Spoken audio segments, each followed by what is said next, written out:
সাংবাদিক বন্ধুগণ এবং প্রিয় শ্রোতা, আসসালামু আলাইকুম রহমতুল্লাহি ওয়া বারাকাতুহু। সম্মানিত উপস্থিতি, আমরা শহীদ পরিবারের কথাগুলো শুনছিলাম। যাদের সন্তান হারিয়েছে, যাদের ভাই হারিয়েছে, তারাই বুঝতে পারেন কষ্টটা। আমরা দেখছি জুলাই সনদ বাস্তবায়নে যে গণভোট হলো, সেই গণভোটে প্রায় 70% জনগণ যে রায় দিল, সেই রায়কে অগ্রাহ্য করছে 50% ম্যান্ডেট পাওয়া একটি দল। তারা যদি জনগণের ভোটে ক্ষমতায় এসে 50% ভোট পেয়ে তারা যদি 70%-এর মতামতকে অগ্রাহ্য করতে চায়, তা আমরা স্পষ্ট করে বলতে চাই, অতি শীঘ্রই আপনারা জনগণের ম্যান্ডেট হারিয়ে, জনগণের সমর্থন হারিয়ে আবারও ইতিহাসের আস্তাঘুরে নিক্ষিপ্ত হবেন। যে দল গুমের শিকার হয়েছে, যে দলের চেয়ারম্যান নির্যাতনের শিকার হয়েছে, প্রধানমন্ত্রী নির্যাতনের শিকার হয়েছে, তারা যদি এখন গুম কমিশন, মানবাধিকার কমিশন এটিকে বাতিল করতে চায়, তার মানে বুঝতে হবে রাষ্ট্রের, সরকারের ক্ষমতা আর দলটির হাতে নেই। তারা বিদেশি প্রভুর আজ্ঞাবহ হিসেবে কাজ করছে। আমরা দেখতে পাচ্ছি ভারত যেভাবে ইচ্ছা সেভাবে আবারও বাংলাদেশকে পরিচালনার দুঃস্বপ্ন দেখছে।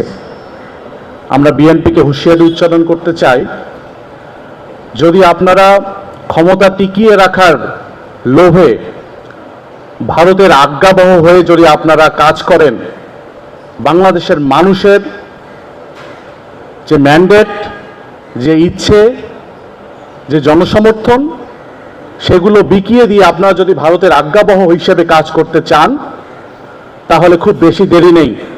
বাংলাদেশের মানুষ যেভাবে আওয়ামী লীগকে দেশছাড়া করেছিল, বাংলাদেশের মানুষ বিএনপিকে দেশছাড়া করতে এক বিন্দু দেরি করবে না ইনশাআল্লাহ।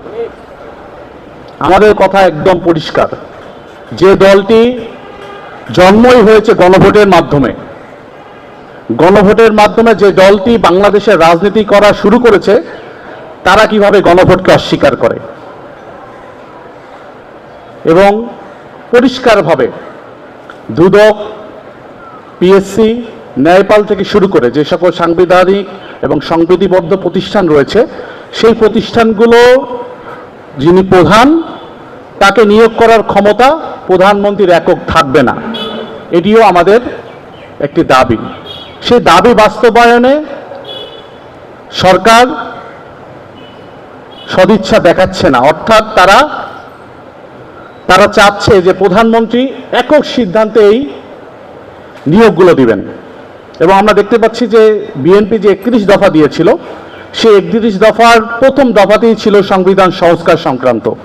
তারা সেটি বেমালুম ভুলে গিয়েছে। এরপরে বিভিন্ন প্রশাসক নিয়োগের ক্ষেত্রে তারা বলেছিল তারা এইভাবে প্রশাসক নিয়োগ করবেন না, তারা সেটিও ভুলে গিয়েছে। এবং জনগণের ম্যান্ডেটকে তারা অগ্রাহ্য করছে। যেটুকু সংবিধানে যেটুকু তাদের মন মতো যায়, সেটুকু অনুসরণ করে বাকিটুকু তারা অগ্রাহ্য করছে। বাংলাদেশের মানুষের কাছে তা একদম পরিষ্কার। সুতরাং আমরা বলতে চাই, সারা বাংলাদেশের মানুষের যে ম্যান্ডেট, যে ইচ্ছা, যে চাহিদা, গণভোটের রায় বাস্তবায়ন করতেই হবে অবশ্যই। সেক্ষেত্রে যদি তারা বিচারিত করেন, দেরি করেন, তাহলে যেভাবে আওয়ামী লীগকে বাংলাদেশের জনগণ এই দেশ থেকে বিতাড়িত করেছে, বিএনপিকে বিতাড়িত করতেও দেরি করবে না ইনশাআল্লাহ। সেই লড়াইয়ে শহীদ পরিবার আমাদের পাশে থাকবেন, সামনে থেকে নেতৃত্ব দিবেন, সেই আশাবাদ তারা ব্যক্ত করেছেন। আমরা তাদেরকে সাথে নিয়ে, বাংলাদেশের জনগণকে সাথে নিয়ে আমাদের দাবি আদায় করে ছাড়বো ইনশাআল্লাহ। সকলকে সেই লড়াইয়ে সামনে থেকে নেতৃত্ব দেওয়ার, পাশে থাকার আহ্বান জানিয়ে আমার কথা এখানে শেষ করছি। আসসালামু আলাইকুম ওয়া রাহমাতুল্লাহি ওয়া বারাকাতুহু।